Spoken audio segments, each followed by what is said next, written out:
bees waaye ñàkk a jub wax naa leen ko ci assemblée nationale tappale ak naxaate ak ndëng mënul defar ab réew loolu moo ñu andi situation bi ba ñu yegsee ci nguur gi premier conseil des ministres le président Bassirou Diomaye Faye ne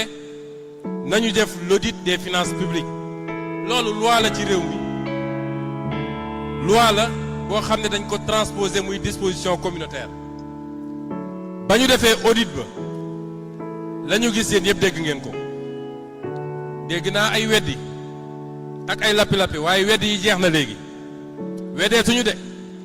waaye la ñuy wax léegi mooy bu dee dëgg la it waruñu ko woon wax askan wi xam ko waruñu ko woon wax bailleurs yi xam ko xam nga loolu mooy dëng ak tappale li xew ci réew mi mooy régime président Macky Sall bi muy jóge fii Sénégal nee na bàyyi na fi bor boo xam ne téeméer boo jël juróom-ñaar fukk ak ñett la boo ko nattee ci PIB bi boobu jamono bor bu bëri boo xam ne jëloon na ko ma ngi ko dem làq nëbb ko suñuy partenaire muy FMI muy Banque mondiale muy kenn ak keneen waaye nëbb ko Sénégalais ba tey bi ñu nattaatee gis nañ ni bor bi ndekete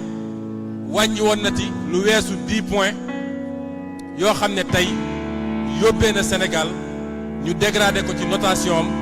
parce que nee nañu la ñu def dafa àndul ak kóolute gu doy gu ñu war a wóolu ab réew loolu su dul haute trahison lan la su dul war sa réew lan la loolu bokk na ci solos élection yi ñu jëm de parce que soo leen gisee ñoom ñëpp ñu dugg ci élection bi rek mooy xam nañ ni banqaas bi ñu dese muy assemblée nationale ñu war koo jot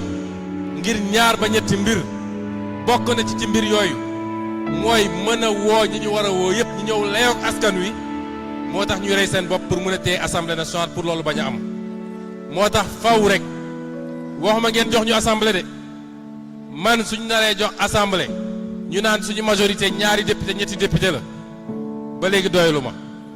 assemblée il faut ñu am fa une majorité écrasante assemblée rôle bi war a assemblée war a jouer ci réew mi il faut que ñu jox le président Bassirou Diomaye Faye gannaaw bi ñu ko falee premier tour ci opposant lu musul am à 54% mënuñu def leneen lu dul jox ko les moyens mu doxal politique am mooy jox ko une majorité écrasante à l'Assemblée nationale le 17 novembre mais crise boo gis rek opportunité la ñun exercice de vérité bi ñu def àdduna yépp a ko saluer te mun naa ne leen dina renforcer la crédibilité du Sénégal sur l'international et au niveau du pays dégg naa Amadou Ba nga xam ne moom ci pilleurs yi la bokk ndax nekk na ministre des finances nëbb chiffres yi nekk premier ministre nëbb chiffres yi dégg naa démb mu naan un gouvernement ne doit pas crier au scandale kon moom d'accord na ni scandale am na moom d'accord na ni scandale am na dañu wax ni ku aju bëggul ku teen waaye ma koy jox benn assurance rek mooy lii responsabilité am ci mbir mi ak keneen lii seen responsabilité faaw rek ñu layoo kook askanu Sénégal layuñu kook man de askanu Sénégal parce que ñëw jalgati réew mi def naka sudul noonu pour mun a toog ci ay milliards ci ay fonctionnaires simples ba pare jàpp ni mun nga koy mujjee noonu dafay yomb Sénégal am na ñoo xam ne waratuñu woon wax ci politique amatuñu droit wax ci politique su doon yenn réew yi dañu waroon am déchéance civique parce que wóoruñu ñu leen di dénk leen quartier sax wóorul wax ma laa nga leen dénk ab réew Sénégal am na ñoo xam ne waratuñu wax ci politique te lii benn affaire la mais ci fan yi di ñëw bu ñu paree ba installé di ngeen xam la ñu def ci suuf si di ngeen ko xam fii di aéroport bi rek di nga gis kenn koo xam ne benn titre rek la mën a fëggee dënnam mooy maay géewlu président nga am ci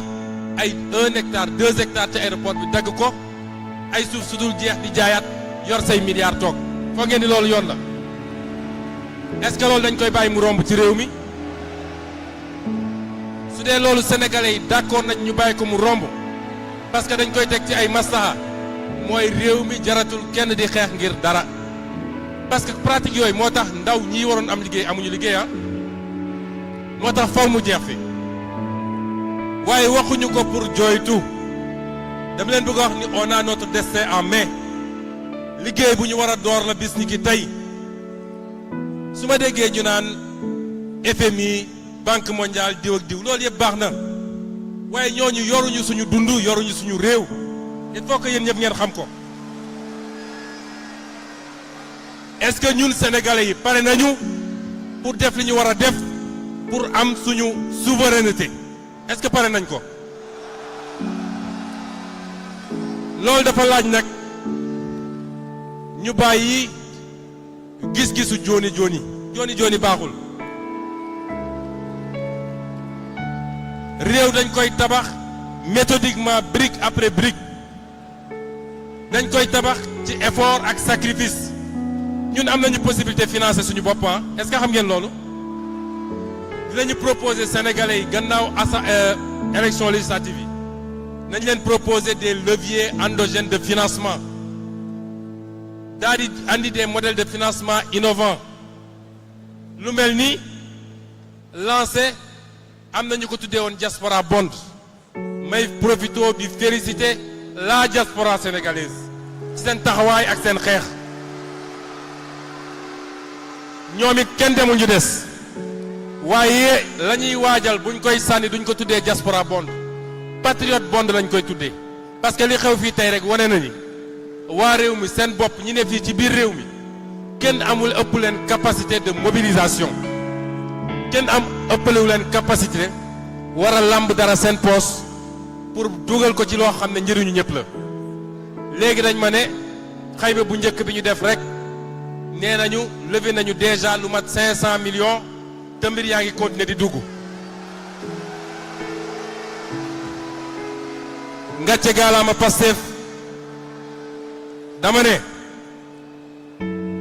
kuy tibb tànk wala ngay marquage kilote rek defal ñu gis